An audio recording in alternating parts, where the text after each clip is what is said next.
The US ranks among the top countries where rivers are constantly struggling and degrading. Dams are a big reason why, causing floodplains to turn into something far from their original form. And there's erosion, less vegetation on riverbanks, and a loss of both water and near-water biodiversity. But you know what's worse? Fires. They can make things even worse, wiping out whatever life is still hanging on near rivers.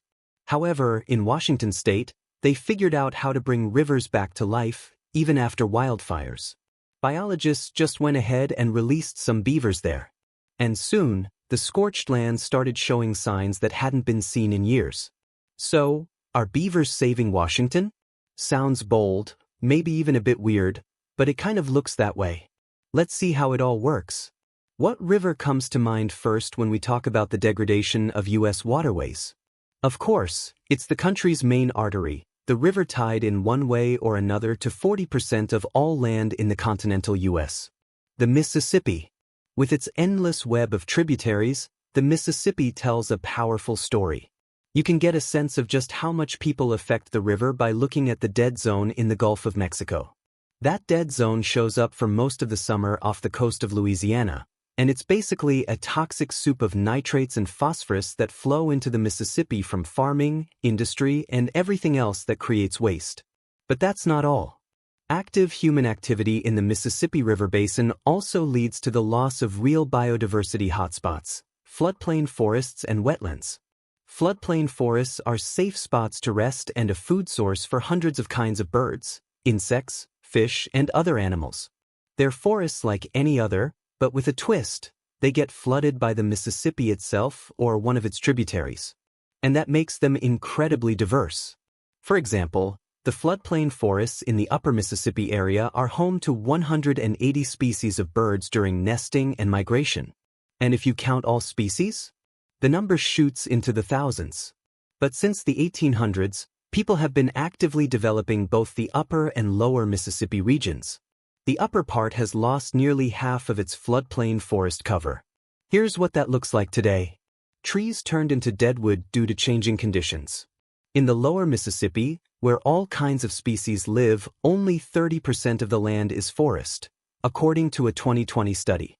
Sounds okay, until you realize the valley was once entirely covered in forest.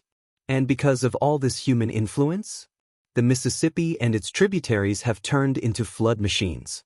Almost every year, some part of the river floods, bringing huge losses to both the environment and us. Now we're heading over to Washington state. Probably not the kind of place you think of when it comes to river degradation or fading biodiversity due to human actions. Nature looks pristine. Waterways seem perfect.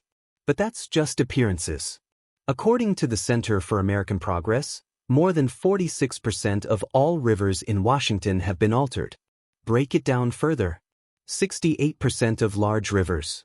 42% of smaller streams and rivers. 10% of rivers are blocked by 751 large dams. 44% run through heavily developed or modified land. Before European settlers arrived, coastal areas like floodplain forests and wetlands covered 40 to 50% of the landscape. Then came excessive livestock grazing, agricultural development, resource extraction, and deforestation. Today, those forests and wetlands make up only 2% of the river landscape. And just when things couldn't get worse, fires. In 2015, a fire broke out on the Twisp River, a tributary of the Methow. It spread over 11,100 acres. Nature suffered immensely. A fire wipes out everything with even the slightest trace of life. The Twisp River and its surroundings lost a large portion of what little biodiversity was left. It was a double degradation, first from humans, then fire. So, what really helped restore this ruined land? Beavers. Yes, the gnawing, tree-chomping kind. Beavers were once very common in this region, on the Twisp, the Methow, and many other rivers. But when European colonizers arrived, they hunted these toothy engineers to near extinction. Then came the turning point. In 2007, the Methow Beaver Project launched with the goal of restoring the beaver population. After the 2015 fire, 3 pairs of beavers were released into the streams of Black Canyon. Later, researchers returned. Every beaver had survived the winter and built dams. Soon, each observed site had 7 or more dams. Beavers build dams to create ponds for safety, but those ponds are nature's best tools for recovery. A dam blocks the river, creating a pond. The overflowing water rehydrates floodplain forests and wetlands, areas that lost their water long ago due to human activity. After fires, beavers are like a booster shot for nature. Researchers saw marshes, shoreline plants like aspen shoots, and evidence that deer, elk, and many other animals were returning. Beavers may be slow and chubby, and easy prey for coyotes, pumas, and bears, but even their role in the food chain boosts biodiversity.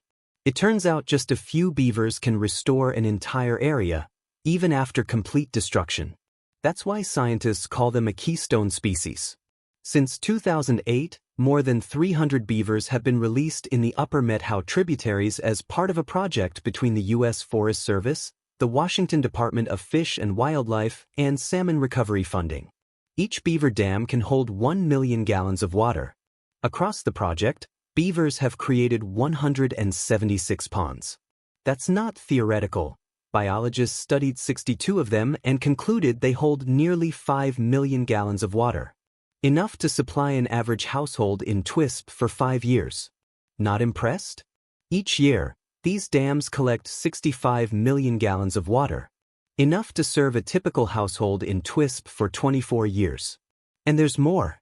A study in the Columbia River Basin showed that beaver ponds also store 6.6 million gallons of underground water. That's how beavers help fight droughts, by doing what they've always done. Their ponds slowly release cold, clean water downstream, even during hot summers. Meanwhile, rivers without beaver restoration? They dry up. They give nothing back. Narrator. So, what do you think? Can beavers really help save us from fires? From droughts? From ourselves? It seems they already are. On screen. Insane of Curiosity logo animation. Narrator. If this amazed you, subscribe to Insane of Curiosity for more wild stories from the natural world and beyond. How can beavers help fight fires like the one on the Twist River in 2015? Well, they just create ponds. As obvious as it may seem, water doesn't usually catch fire, so a pond is kind of a fire shield. The fire just can't get through a beaver dam. This was confirmed by the Methyl Beaver Project, since the fire affected areas where beavers had planted before 2015. The fire reached the ponds they created. After visiting the project area post-fire, researchers saw many ponds with only one side of them being scorched. On the other side, the plants weren't harmed by the fire. The beaver-built reservoir also serves as a water source for firefighters. Actually, the researchers from the Methyl Beaver Project proudly claimed that one of the ponds was specifically used for this purpose. Beaver ponds also trap sediment, reduce the impact of mud flows, and act as water buffers, protecting against floods.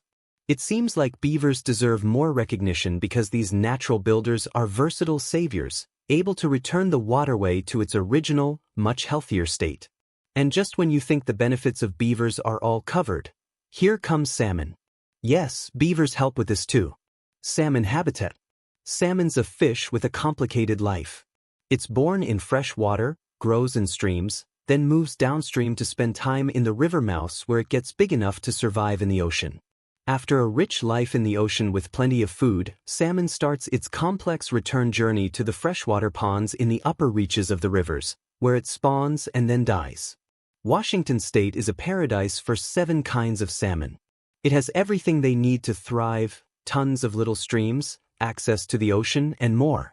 But the population of Washington grew by 63% between 1990 and 2020 and is expected to top 9 million by 2040. That's like adding another Seattle to the state over the next 20 years.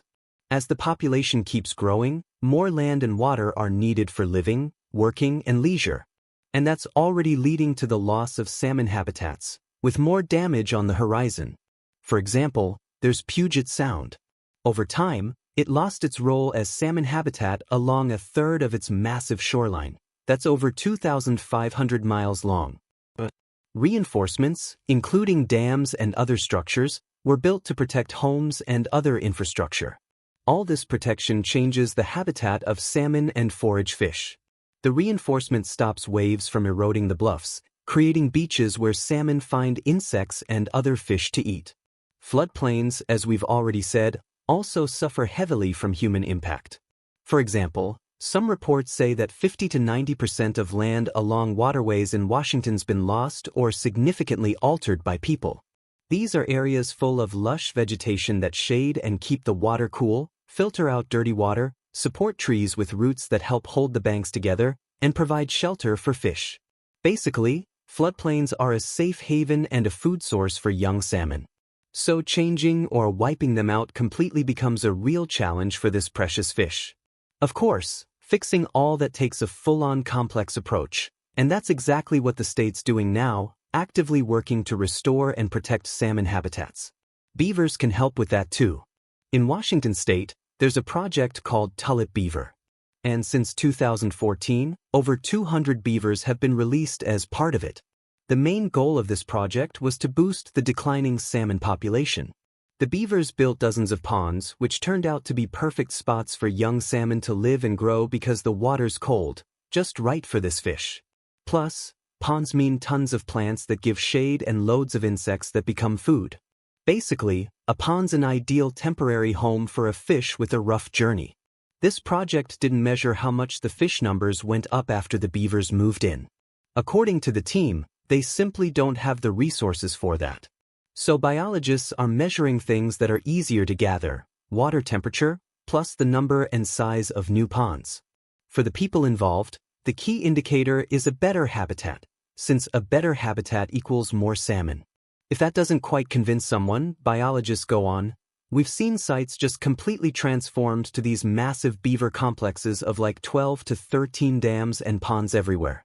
Now those ponds are full of hundreds of baby salmon. Saving the beavers. By the way, all these beaver reintroduction projects not only help reverse river degradation but also create habitats for lots of species like salmon. They also save the beavers themselves because they've only got two options: either get killed or live peacefully as part of some project. The thing is, beavers still aren't really seen as useful animals in most places. They gnaw on trees, build their own irrigation systems. Farmers, let's just say, aren't thrilled about that kind of behavior. So the chief engineers of the natural world often just get killed. Thanks to projects like the Met-Hal beaver, things are different now. And instead of grabbing a weapon, any Washington local could just give the organization a call, wait for the team to arrive, and then watch as the troublemakers get carted off somewhere into the woods. All the beavers who are now actively fixing up ruined rivers are actually the same troublemakers who got picked up. Among this team of wild builders, for instance, there's a curious male who got arrested for damaging apple trees. There's also a red-haired female who was caught taking down poplars. Reforming them as part of some project is, of course, impossible. Beavers will always love to chew on trees. However, steering that urge in the right, useful direction, that's the perfect outcome both for the beavers themselves and for us humans. And that's exactly the kind of story we love sharing here on our channel, Insane of Curiosity.